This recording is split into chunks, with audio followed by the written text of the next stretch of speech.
Welcome back to the Great Review, where we bring you the ultimate top picks. Today, we're diving into the top 3 best compact cameras. In 2025, we've got you covered with the most innovative and high-performing compact cameras of the year.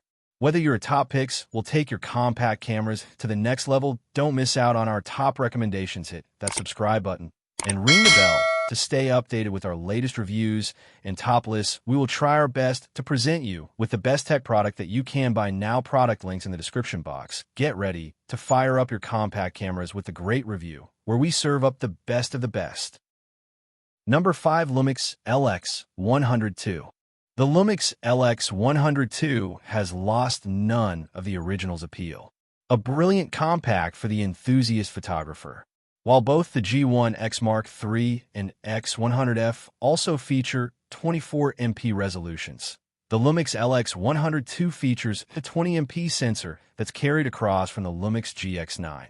However, the multi-aspect ratio design means that to avoid narrowing the field of view, only up to 85% of the image area of the sensor is used, resulting in a maximum possible resolution of 17MP, up from 12MP on the original LX100. There's a choice of 4 aspect ratios: 4:3, 3:2, 16:9, and 1:1, which can be selected with the flick of a switch. Panasonic's opted not to tinker with the zoom lens, with the Lumix LX102 featuring the same 24 to 75 mm Leica DC Variosimilix f/1.7 f/2.8 lens as the original camera. It may not have the broad zoom range of some compacts, but when you consider the fast variable maximum aperture available, although the f/1.7 marking on the aperture ring only applies at the widest zoom setting, it's impressive stuff considering the size of the lens.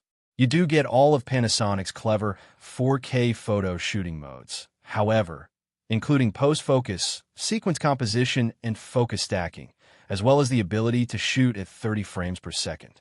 You'll only get 8MP JPEG files in these modes, but they can make the difference between getting a shot and not. Number 4. Ricoh GR3. If you're a fan of the GR line, you'll love what Ricoh has done here. With fast operation, dependable image quality, a crisp and responsive touchscreen, and an even smaller body than before, the GR3 has masses going for it. It's not cheap, though, and that great shake reduction system means battery life takes a significant hit. The Ricoh GR3 is the 3rd model in Ricoh's GR compact camera lineup to sport a relatively large APS-C sensor. Theoretically, this should give it the same kind of image quality as you'd expect from a mirrorless camera or a DSLR, although the bonus here is that you can squeeze the camera into your pocket. The GR3 sticks to the same design principles as the GR2, but all the key components have been revamped. In place of the GR2's 16.2MP APS-C sensor is a 24.2MP one, and this works with a fresh GR Engine 6 processor for better image quality and faster operation. Sadly, this doesn't support 4K video recording, although we do at least get full HD capture to 60p.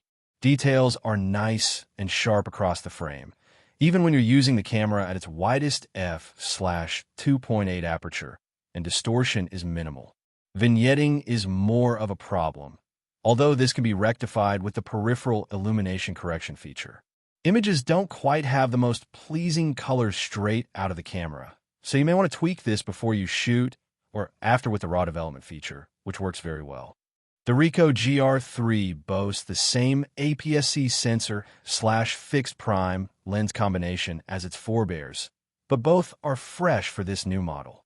The sensor now holds 24.2MP, and it once again lacks an anti-aliasing filter for the benefit of detail, while the new lens retains its 18.5mm focal length, 28mm and 35mm terms, and f/2.8 aperture, although the optical design is different.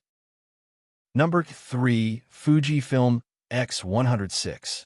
The Fujifilm X106 is very good for travel photography. Though it isn't the smallest fixed-lens compact camera on the market, it's still very portable, and its high-resolution sensor captures excellent image quality with plenty of detail and flexibility to crop in. Its lens has a wide max aperture to give you some more leeway in low light. And its optical rangefinder is well suited to capturing busier street scenes or anticipating a subject's movement in or out of the frame. IBIS comes in handy when forced to shoot at slower shutter speeds handheld. Lastly, its tilting screen makes it easy to shoot at waist level or from above. However, it doesn't have the longest battery life, and its fixed focal length may be limiting to those who prefer to zoom in on their subject from farther away. The Fujifilm X106 has the same hybrid optical rangefinder/electronic viewfinder as the Fujifilm X100V. It's a standout feature that lets you toggle between an OVF with frame lines and overlays or an EVF that allows you to preview exposure settings, depth of field, white balance, focus, and film simulation profiles in real time. You can also toggle a small electronic focus preview screen when using the OVF to check that your image is in focus. The resolution, magnification, and coverage results shown above are for the EVF. The OVF, meanwhile, has an advertised magnification of roughly 0.52x and a coverage area of 95%. Number 2. Canon PowerShot G7X Mark III. The PowerShot G7X Mark III faces some strong competition from the likes of Sony and Panasonic, but with a longer than usual lens, great handling, and a whole suite of niceties for videographers, it succeeds in offering enough to warrant its place in a populated section of the market. The PowerShot G7X Mark III takes the baton from its G7X Mark II predecessor, arriving with a fresh 20.1 MP, 1-inch sensor, a newer Digic 8 processing engine, and the ability to capture images at up to 30 frames per second with its new raw burst shooting mode. Elsewhere, the camera packs the same lens as before, with a 24 to 100 mm range in 35 mm terms, a flip-up LCD screen, and 4 physical control dials around the body. Wi-Fi and NFC both feature, as does the option to charge the 265-shot battery through the camera's USB-C port. The body has been built well and sits comfortably in the hand, with a nicely sculpted grip and plenty of rubber for both comfort and security. The camera starts up quickly, and focusing is generally nice and prompt, with face detection working particularly speedily and adhering well to subjects. The EOS-style interface gives you great control over your picture-making too, and the responsive touchscreen makes focusing on subjects and swiping through images a breeze. Although it's a shame there's no hot shoe on the top plate to support the microphones that can now be plugged into the camera's side.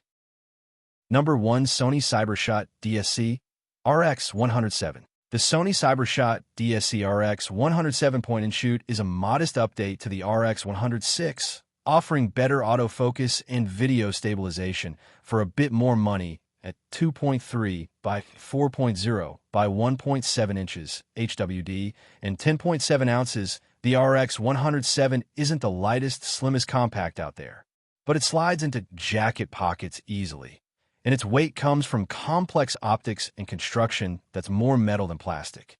It doesn't have any sort of protruding hand grip, but there are first- and third-party add-on grips available for photographers who prefer one. You'll still want to take care when using it. The camera isn't rugged or waterproof. Sony's larger bridge-style RX10 series offers dust and splash protection, but true rugged options are few and far between if you want one with an image sensor that's bigger than your smartphone. Sea Life sells a 1-inch waterproof model, the DC2000, but it doesn't have a zoom lens, and its functions are downright primitive in comparison. There's a freely turning control ring around the lens. You can configure it for various functions, but I like using it for EV compensation. It's joined by the typical zoom rocker switch, shutter release, mode dial, and on-off button on the top, with the remainder of the controls on the rear, to the right of the tilting display. At 2.3 by 4.0 by 1.7 inches HWD and 10.7 ounces, the RX107 isn't the lightest, slimmest compact out there, but it slides into jacket pockets easily, and its weight comes from complex optics and construction that's more metal than plastic. It doesn't have any sort of protruding hand grip, but there are first- and third-party add-on grips available for photographers who prefer one. The great review. Thanks for watching. If you found this review helpful, please give the video a thumbs up and subscribe to our channel for more tech reviews and advice.